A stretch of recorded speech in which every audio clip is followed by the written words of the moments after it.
winless Detroit Lions. You played on that kind of season.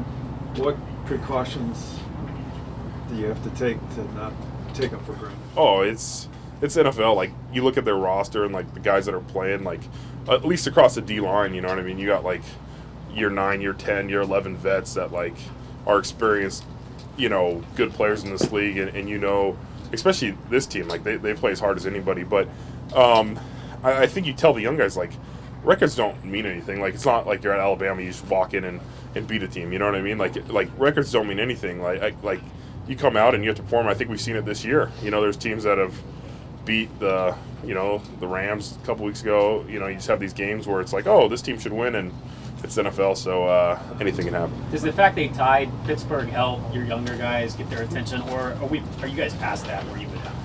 I think that's a person-to-person thing, but Coach Stefanski has already, talked to us and had us focused on what this team does well and some of the things. Like, if you look at their halftime scores and some of the things they've done, they've been in a lot of the games, this year. And so we know they're a good challenge for us, and we know we have to bring our best game to win this game. Is there still an element to this team learning how to handle success and learning how to play with higher standards? I think we set the standard last year of what we want to be, and so I don't think there's a learning curve in that sense. I think we should have to play better, honestly. I don't think there's, at least I hope, like, guys aren't listening to outside noise on things and stuff like that. You're focused on a week-to-week basis, and that's what, Coach Stefanski's really stressed to us.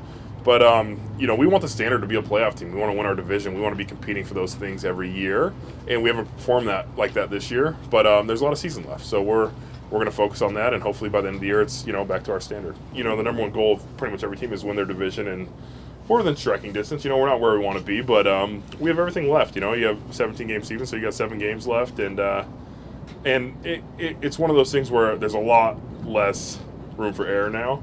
But we're good. We're going to take it one week at a time. We got the Detroit Lions who, played really well against Pittsburgh last week, and we know they're going to come in here and try and get their first win. So it's a big test for us to really bounce back.